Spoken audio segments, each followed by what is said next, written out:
everybody, this is Carol Ward here, and tonight we're talking about thyroid, hypothyroidism, knowing your numbers. So I'm going to keep it kind of brief tonight, but we are going to talk a little bit about what you need to know as you go to the doctor. But first I want to tell you a little bit about what hypothyroidism is and what symptoms you need to look out for. It is an underactive thyroid. Your thyroid is made up of a TSH, a T3, a T4, a free T3 and a free T4, and a number of other factors in that hormone. But just to kind of get an idea of how you would feel if you had an underactive thyroid, and this isn't necessarily based on the numbers the doctor gives you on your TSH, this is based on how you might feel. So you might feel very tired or sluggish, your hair might get dull or dry, might even start to fall out. Your eyebrows might start to fall out.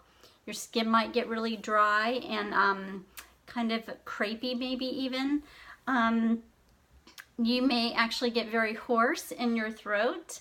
You might get very cold sensitive, very all of a sudden, you know, where you might have been warm before, warm natured, now all of a sudden you're very cold natured.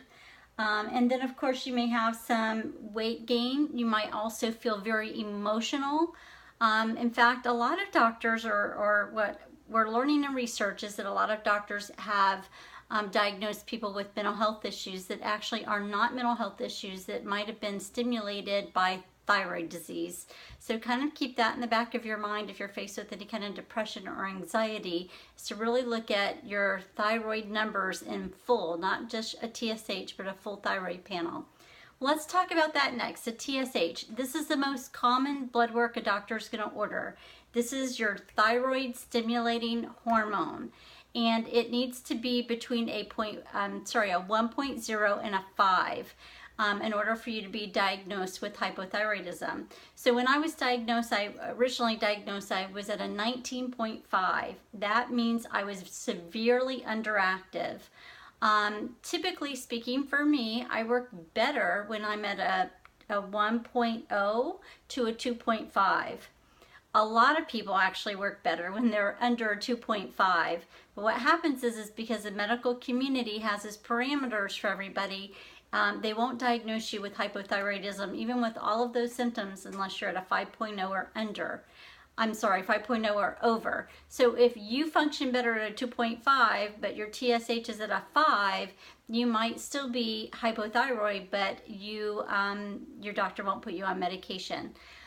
So it took me a long time to be diagnosed. They started out putting me on Levoxyl, which is a thyroxine, synthetic thyroxine, and in my next blog you'll actually be able to see some details that I'll share with you about medications and what to consider.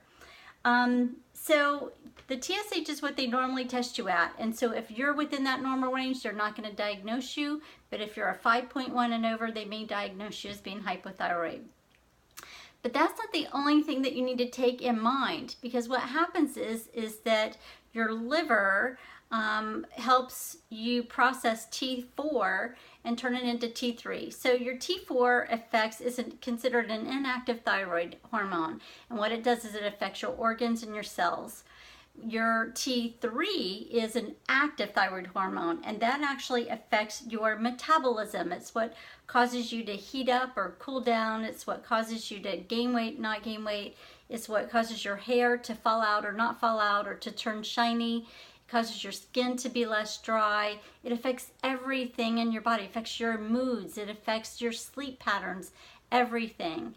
So if your liver or your body is not producing enough T3, what typically happens is your doctor will prescribe medication, synthetic thyroid hormone, to replace that T4 so it converts the T3. But if your body function isn't already converting the T4 to a T3 on its own, then no amount of T4 is really going to help that as much as it could.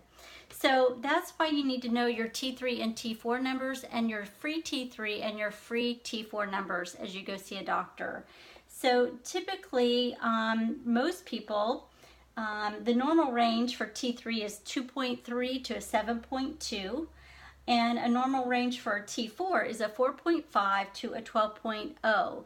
Those are big ranges. The key is to find where your optimum range is. No matter what the doctors say normal is, you want to find your optimum range for your TSH, for your T3, T4, free T3, and free T4. The optimum range for most people in a free T3 is going to be a 3.2 or higher. And for your free T4 should be a 1.2 or higher. The only way you are going to be able to know what those numbers are or to see those numbers is if you asked your doctor to do a full thyroid panel on you, not just a TSH, a full thyroid panel, and usually it'll be a fasting thyroid panel. Another thing to be aware of is that the most common cause of hypothyroidism in the U.S. today is from Hashimoto's disease. It's an autoimmune disorder, and it a lot of times is linked to gluten sensitivity. It is very underdiagnosed, and it's because most doctors don't do the thyroid antibody testing. So if you're going to ask for that thyroid panel, make sure you ask for the thyroid antibody testing along with it. And those numbers you'll be able to find doing some research on your own. Sorry, I didn't put those in this video. But you also want to be aware of your cholesterol levels and your glucose levels, your vitamin D. All of those things are affected by your thyroid. The biggest I'm going to say is going to be your cholesterol level, because what happens is that because you're not producing enough hormone to metabolize your body, your cholesterol level is going to go up. So just recently, I think probably based on some stress I had in my life, my thyroid went out of whack, and I went for testing just a few weeks ago, and I was at a 13.5. Again, I should be under a 5, and hopefully under a 2.5 is what I'll get to. And I noticed that my cholesterol was 181. While it's still in the normal range, 181 is very high for me. I'm usually good at 133. So just keep that in the back of your mind as you are looking at your normal cholesterol levels.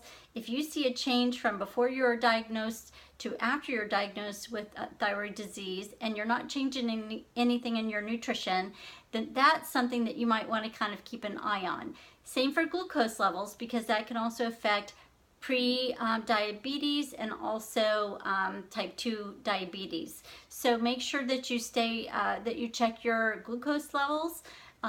Usually what my doctor does is she just does a full blood panel with everything, testing everything. So it's important to really know what your numbers are, do a full review with your doctor of those numbers, and make sure if they don't normally do those that you ask for that full thyroid panel. You ask them to test your T3, your T4, your free T3, your free T4, and the thyroid antibodies. For more information about other things to be on the lookout for, certainly tune into my blog at carolwardfitness.com. It's going to be called Hypothyroidism, Knowing Your Numbers. Thanks for tuning in. I hope you have a great evening. Take care. Bye now.